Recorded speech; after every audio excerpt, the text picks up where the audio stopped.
আমরা এই ভিডিওতে ইন্টারকাশি ভার্সেস জামশেদপুর ম্যাচ নিয়ে রিভিউ মতো করব।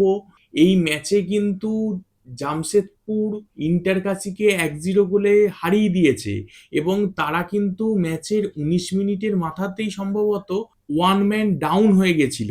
সেই অবস্থা থেকে হাবাস দাদুর টিমকে হারানো, তো কি করে এটা সম্ভব হলো এই নিয়েই একটা আলোচনা মতন করব। তো চলো ভিডিওটা শুরু করা যাক। Welcome to A to Z sports voice. তোমরা যদি চ্যানেলে প্রথম এসে থাকো তাহলে সাবস্ক্রাইব করে বেল আইকনটাকে বাজিয়ে দাও ফুটবল এবং ক্রিকেট সংক্রান্ত যাবতীয় আপডেট পাওয়ার জন্য।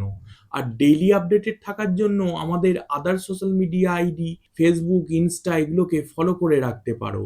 নাও কাম টু দ্য পয়েন্ট।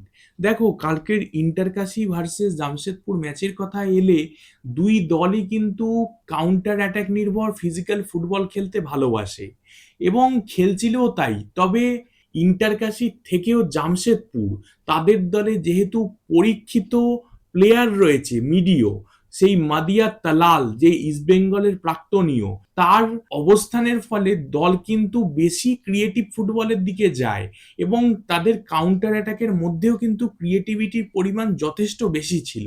এবং ম্যাচের যদি টাইম লাইনে আসি, দেখো প্রথম থেকেই কিন্তু আমার দেখে মনে হচ্ছিল ইন্টারকাশি ফিজিক্যাল ফুটবলটা বেশি খেলছে এবং তারা কিন্তু মানে একের পর এক ফাউল কিন্তু তারা করে যাচ্ছিল।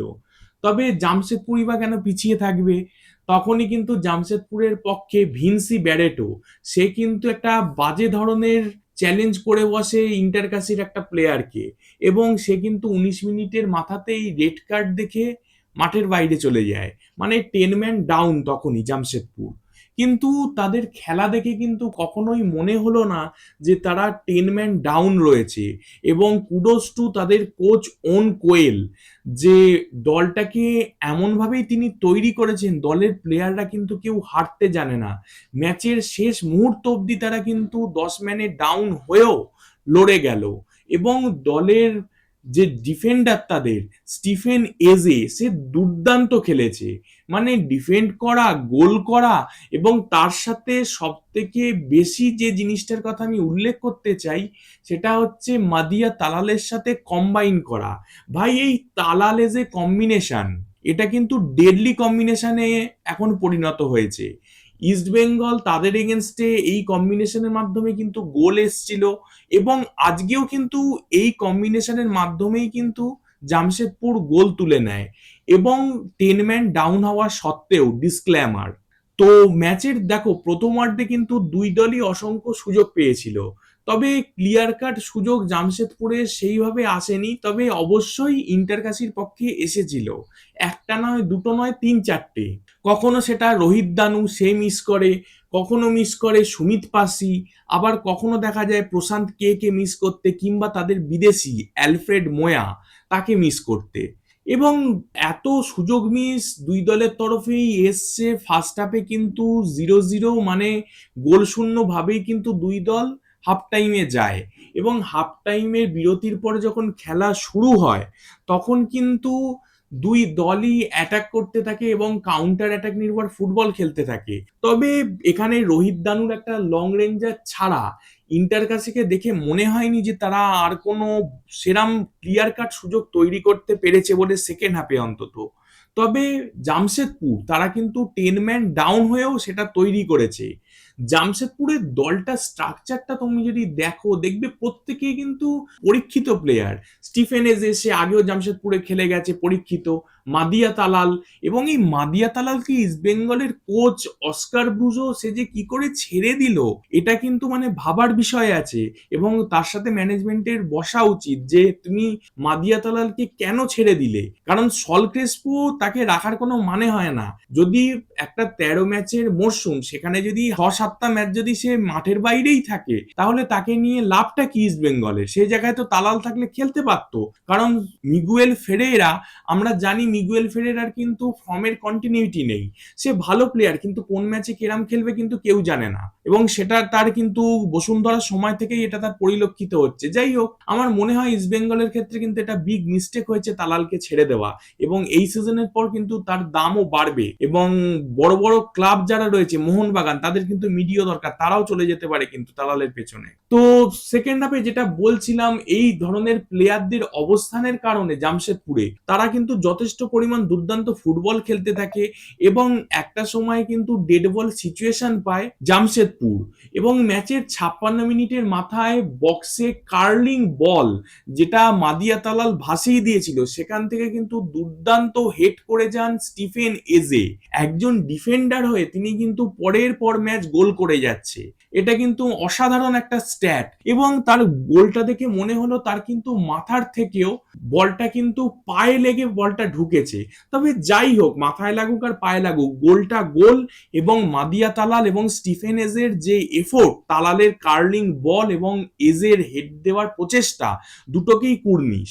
এবং শুধু এই একবার নয়, 76 মিনিটের মাথায় কিন্তু আবার এই কম্বিনেশন গোলের দরজা খুলে ফেলেছিল প্রায়। মাদিয়া তালাল একটা দুর্দান্ত বল কিন্তু বাড়িয়ে দেন স্টিফেন এজেকে, এবং এজে তার যা ফিজিক্যাল লেভেল এবং স্পিড, সে কিন্তু ইন্টারকাসি ডিফেন্ডারদের বিট করে কিন্তু বক্সে ঢুকে যায়, এবং বলটাও সে রেখে দিয়েছিল, কিন্তু দুর্ভাগ্য সেটা বারে লেগে কিন্তু বেরিয়ে যায়। এবং এই বলটাতে যদি গোল হতো বা এই শটটাতে যদি গোল হতো, সেটা কিন্তু অসাধারণ গোল হতো, দুর্দান্ত গোল হতো। এবং এই এজে তালালকে যত দেখছি, এদের কম্বিনেশনটা যতটা অনুভব করছি, তখনই কিন্তু বুঝতে পারছি যে এই ওন কোয়েল কেন তিনি জাদুকর, কেন তিনি এই দলটাকে, একটা ভেঙে পড়া দলকে, কিছু প্লেয়ার অন্য দলের রিজেক্টেড প্লেয়ার বলা চলে, রিজেক্টেড টার্মটা আমি বলতে চাই না, তবে দেখো ইস্ট বেঙ্গল মাদিয়া তালালকে ছেড়ে দিয়েছে, অপরদিকে কিন্তু ফ্রি এজেন্ট ছিল এজে যখন সে জামশেদপুরে সই করে। তো এরাম দুজন প্লেয়ারকে নিয়ে এত ডেডলি কম্বিনেশন তৈরি করা, অবশ্যই তাকে একটা কুর্নিশ জানাতেই হয় অন কোয়েলকে। অপরদিকে হাবাস দাদুর টিম, ভাই কি হয়েছে টিমটার, এটা তো বোঝাই যাচ্ছে না। তারা কিন্তু 4টে ম্যাচ এখনো অবধি খেলেছে, একটা জিতেছে, দুটো ড্র করেছে আর একটা হেরেছে। সব মিলিয়ে তারা কিন্তু 5 পয়েন্ট নিয়ে লিগ তালিকার 6 নম্বরে রয়েছে, যেটা কিন্তু হাবাস দাদুর টিমকে আমরা দেখি না। আমরা সব সময় দেখি হাবাস দাদুর টিম কিন্তু দুর্দান্ত ফুটবল খেলে, কাউন্টার অ্যাটাকিং ফুটবল খেলে, ফিজিক্যাল ফুটবল খেললেও তারা কিন্তু গোলটা তুলে নিতে জানে। এখানে কিন্তু হাবাস দাদু মানে সাইড লাইন থেকে বারবার বলছিল প্রেস করো, প্রেস করো, টার্গেটে রাখো। অ্যাকচুয়ালি কি বলতো, প্লেয়াররা মানে ক্রিম প্লেয়ার এখানে তার দলে কেউ নেই, যারা আছে তারা বিদেশি। তবে বিদেশির মধ্যেও কিছু ভালো প্লেয়ার দেখলাম, যেমন অ্যালফ্রেড মোয়া, যার কথা বলতেই হবে। মানে সে কিন্তু left wing, right wing, number 10 সব জায়গায় খেলতে পারে। তাছাড়াও তাদের স্ট্রাইকার পেটকে ভিসিয়াস, সেও কিন্তু দুর্দান্ত প্লেয়ার ভাই।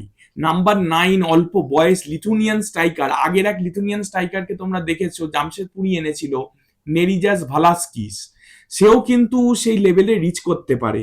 এছাড়াও তাদের ডিফেন্ডার যে লামাস, সেও কিন্তু মোটামুটি ভালো খেলেছে। তবে আমার স্পেশালি ভালো লেগেছে অ্যালফ্রেড মোয়া আর পেটকে ভিসিয়াসকে। এছাড়াও তাদের বিদেশি যে গোলকিপার রয়েছে লুইস টারে, তো তাকে দেখেও মনে হলো না যে সে খুব ভালো কিছু করছে আর কি, বা পারফরমেন্স তার খুব ভালো কিছু, কারণ তার 24 বছর বয়স, বয়সটা অনেকই কম। আমার মনে হয় তাকে না খেলিয়ে কোনো ইন্ডিয়ান গোলকিপার খেলানোই বরঞ্চ ভালো, সামনে তাহলে বিদেশি খেলাতে পারবে এক্সট্রা। মানে হাবাস দাদুর টিমকে এরম ভাবে দেখতে আমরা অভ্যস্ত নই, কিন্তু কিছু করার নেই, হাবাস দাদুর টিম কিন্তু ভালো খেলছে না। এবং আশা করি হাবাস দাদুর টিমও কিন্তু, বা হাবাস দাদু স্পেশালি, সেও কিন্তু মোহনবাগান প্লেয়ারদের মিস করছে, মোহনবাগানকে মিস করছে। তো আশা করি হাবাস দাদু শুধরে নেবে এবং ভালোভাবেই সে আইএসএল এর রেসে আবার ফিরে আসবে। অপরদিকে ইস্টবেঙ্গল কিন্তু এই মাদিয়া তালালের পারফরমেন্স দেখে হতাশ হতেই পারে। তো চলো, তোমাদের কি মনে হয় এবারে হাবাস দাদুর টিম লিগ তালিকার কত নম্বরে সিজন শেষ করতে পারে, কমেন্ট করে জানাও। আর ভিডিওটা ভালো লাগলে সাবস্ক্রাইব করে বেল আইকনটাকে বাজিয়ে দাও, লাইক করো, কমেন্ট করো, শেয়ার করো। Thanks for watching. জয় হিন্দ, জয় ভারত।